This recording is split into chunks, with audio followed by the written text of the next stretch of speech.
Hello বন্ধুরা, good morning. এই যে দেখো, সকাল সকাল আমি কাজকর্ম সেরে মাছ বাছতে চলে এসেছি। এখনো রান্না হবে, মা ভাত বসিয়ে দিয়েছে। আজকে আবার নিয়েছে ছোটো ছোটো বাটা মাছ।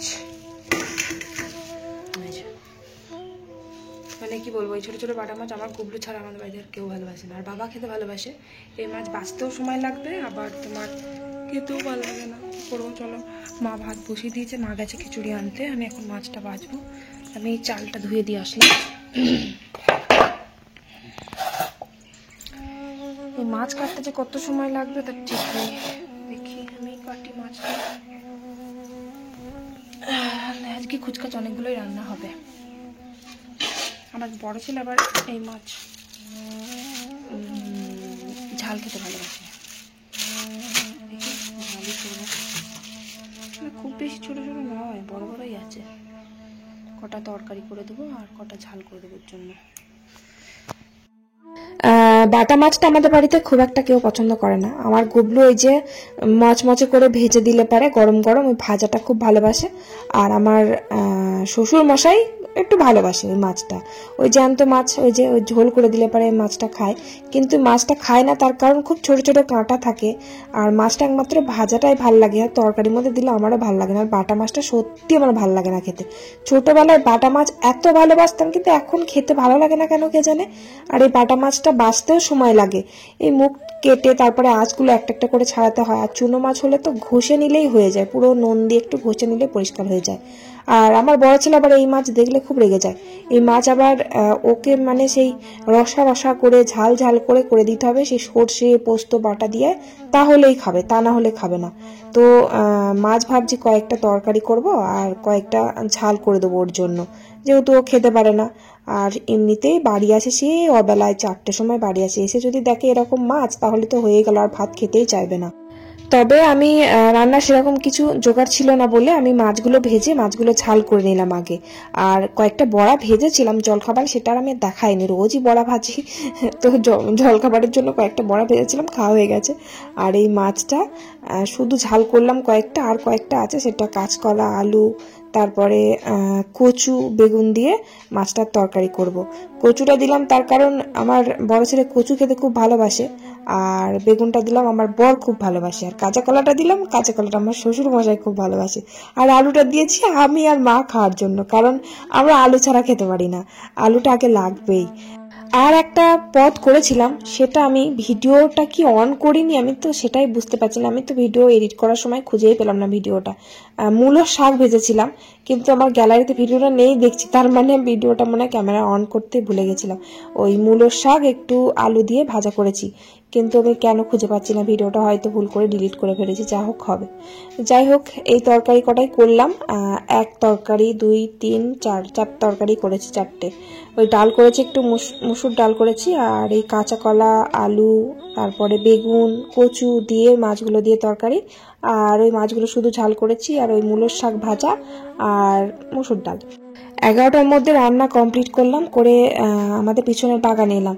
এই যে দেখো সেই পালং শাকের বীজ, যেটা আমি কালকে ভিজিয়ে রেখেছিলাম, এটা পুরোপুরি ভিজে গেছে। তো এবার জলটা আমি ঝরিয়ে, ওই যে ফুটো থালাগুলো আছে না, ওই থালার মধ্যে জলটা ছড়িয়ে নিয়েছি। আর মাটিটা বেশ কালকে একটু খুঁড়ে খুঁড়ে দিয়ে একটু জল দিয়ে দিয়েছিলাম, এবার ছড়িয়ে দেবো। আর আমাদের বাড়িতে সেই বিড়ালটা আছে না, ওই বিড়ালটার আবার বাচ্চা হয়েছে, দেখো 2টো বাচ্চা হয়েছিল, তার মধ্যে একটা কোথায় হারিয়ে গেছে জানি না। বিড়ালটা খুব বদ জানো তো, মুখে করে বাচ্চাগুলোকে নিয়ে কোথায় গিয়ে ফেলে দিয়ে আসে, দুধও দেয় না খেতে, সে কেঁদেই যায় কি। মানে বিড়ালটাকে আবার খেতে দিলে, ভাত দিলে খাবে না, শুধু মাছ খাবে। একটু দুধ দিয়ে ভাত দিয়ে মাখিয়ে দিলে খায় না, তারপর মাছ দিয়ে ভাত দিয়ে মাখিয়ে দিলে খায় না, শুধু মাছ খাবে আর কিচ্ছু না। বিড়ালটাও মানে এত দুষ্টু কি বলবো, বাচ্চাটাকেও খেতে দেয় না। একটাই বাচ্চা আছে, আর একটা মনে হয় মারা গেছে না হারিয়ে গেছে জানি না, একটা বাচ্চা আমাদের বাড়িতেই আছে। যাই হোক, তারপর এই যে ছড়িয়ে দিচ্ছি বীজগুলো। কয়েকটা বীজ থেকে যাবে, সেটা ভাবছি যে ছাদে আমার যে ক্যারেটগুলো আছে না, ক্যারেটের মধ্যে সে ধনে পাতা গাছগুলো দিয়েছিলাম, ধনে গাছ, ওগুলো তো ইঁদুরে বীজগুলো কিছুটা খেয়ে নিয়েছে, আর খুব কমই আছে, তাই ভাবছি ক্যারেটের মধ্যে অল্প কটা আমি ছড়িয়ে দেবো, কারণ অনেকগুলো ভেজানো হয়ে গেছে, এতে অতগুলো লাগবে না, অনেক বেশি বেশি, তাও আমি তো ঘন ঘন করে দিয়ে দিলাম। দিয়ে ভালো করে একটু মাটিগুলো ওপর দিয়ে একটু ঢাকা দিয়ে দিলাম, মাটিটা ঢাকা দিয়ে দিলাম, তাহলে তাড়াতাড়ি বীজটা বেরিয়ে গাছটা বার হবে। আমার বর তো বকছে, বলছে মাঠে পালং শাক দিয়েছি, আবার এখানে পালং শাক দিচ্ছে বাড়ির মধ্যে। দিয়েছে মাঠে, ঠিক আছে, কিন্তু আমার খুব ইচ্ছা, দেখি না হয় কি, না হয় না হবে, খুবই ইচ্ছে। বীজ তোমাকে আর কিনতে হচ্ছে না টাকা দিয়ে, শুধু একটু পরিশ্রম করে দেখতে হচ্ছে, তাই এটাই আর কি। মানে বাড়িতেই বীজ ছিল, আমাদের তো বীজ বনে, এসব পালং শাকের বীজ, নানা রকমের বীজ বনে যেহেতু চাষ করে, তাই ভাবলাম এক মুঠো দিয়েই দেখি না। আর এখানটা খুব একটা ভালো রোদও হয় না, আমি কি করতে যে আমি এখানে দিলাম আমি নিজেও জানি না। আমার মনে হয় বাড়ি হবে না, হয়তো হতেও পারে, কারণ এমনি পরিষ্কার না করেই, মানে যখন পরিষ্কার ছিল না, মাটি না খুঁড়েই ওই শক্ত মাটির মধ্যে আমার জেঠু শ্বশুর বীজ ছড়িয়েছিল, তখন দু একটা পাতা বেরিয়েছিল। তো তার মধ্যে যদি বেরোয়, তাহলে আমি তো মাটি পুরো একদম খুঁড়ে খুঁড়ে দিয়েছি, তারপরে দিয়েছি, তাহলে তো বার হতেও পারে। দেখাই যাক না কেন, কয়দিনে বার হয় তাও আমি জানি না। যাই হোক, ওই যে জল দিয়ে দিলাম একটু ভালো করে ছড়িয়ে, ওই বীজগুলো ছিটিয়ে দিলাম। তারপর আর কি খুব বেলা হয়ে গেল, ওইসব করতে করতে 2-3টে বেজে গেছে। আমার গুবলুকে চান করে খাইয়ে ঘুম পাড়িয়ে দিলাম, দিয়ে আমার বর বাড়ি এলো, এসে তারপরে একসাথে চান করে এই যে খেয়ে নিলাম। তুমি হাত দেবা, তুমি কি খাচ্ছ? এটা কি কত বড় মোয়া খাচ্ছে আমার গুবলু। বড়দাদু মুড়ির মোয়া দিয়েছে, মুড়ির মোয়া খাচ্ছে, কত বড় গোল গোল করে।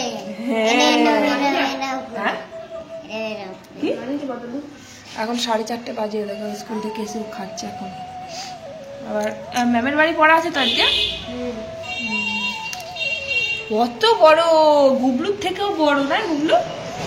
হ্যাঁ, ভালো খেতে, ভালো। আমি বানাবো, দাঁড়া, মুড়ির মোয়া, সব খেতে ভালোবাসে।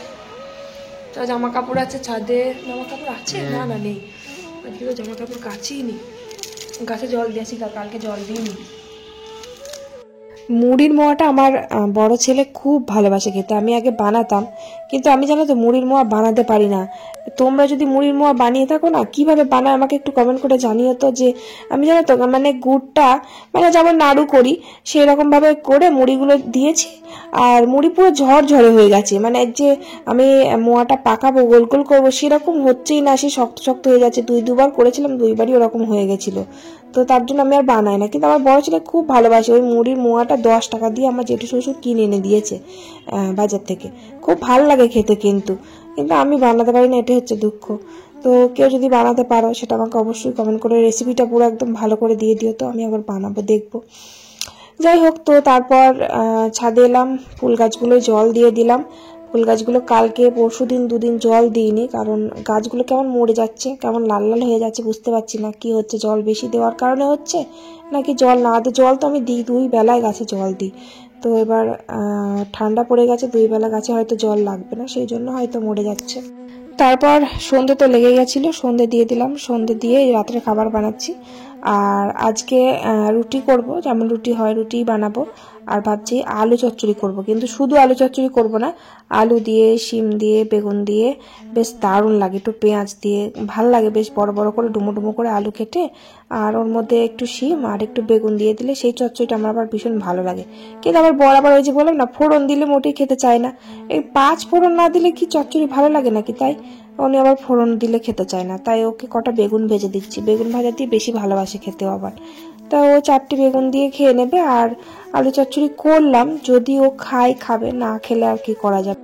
মা ভাত আছে, ভাত খাবে মা জেঠু, ওই আলু চচ্চড়ি মাকে একটু দিয়ে আসবো। আর বাবার খাওয়া হয়ে গেছে, বাবা 8টার সময় 2টো মুড়ি খেয়েছে, খাবে না। আর এদিকে আমি দেখো, এই যে দেখো রুটির আমি নেচি করে রেখে দিয়েছি, ওই বড় বড় সাইজের এই 2টো দেখছো তো, এই 2টো করেছি কার জন্য জানো? বড় ছেলের জন্য। এটা হচ্ছে সিক্রেট। ও কি করে, ওই যে আমরা তো ছোট ছোট সাইজের রুটি খাই, আমার ওই বড় বড় রুটি ভাল লাগে না বানাতে।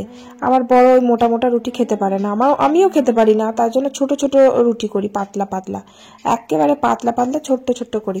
কিন্তু ব্যাপার হচ্ছে যে আমার বড় ছেলে 2টোর বেশি রুটি খাবে না, অত বড় ছেলেটা 2টো করে পাতলা পাতলা, মানে সত্যি করে বলছি, আমার রুটি একেবারে সে লুচির মতো ছোট ছোট হয়, আর খুবই পাতলা। ওই 2টো রুটি খেলে কি হয়, ও কোন পেটের কোনখানে গিয়ে পড়ে থাকবে বলো তো।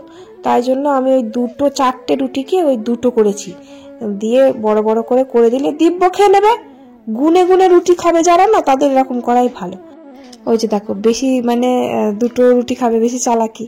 ওই 4টে রুটি যে ওর মধ্যে জয়েন করা আছে ও জানেই না, ওই যে দিয়েছি আলু চচ্চড়ি দিয়ে ফোন দেখতে দেখতে খেয়ে নিচ্ছে, বুঝতে পারে না, কিন্তু রুটি গুনে খায়, ওই যে 2টোর বেশি খাবে না কিছুতে। মানে যদি পাতলা রুটি ধরো একদিন করলাম, একটা বেশি খা রে, একটা বেশি খা, তরকারি আছে একটা বেশি খা, খাবেন না, কিছুতেই খাবে না। আমি দাঁড়া তোর মজা দেখাচ্ছে, আজকে 2টো রুটি 4টে রুটিকে 2টো করে দিয়েছি, বেশ খেয়ে নিলে, একদম দিব্য খেয়ে নিলে, কোনো ব্যাপারই না।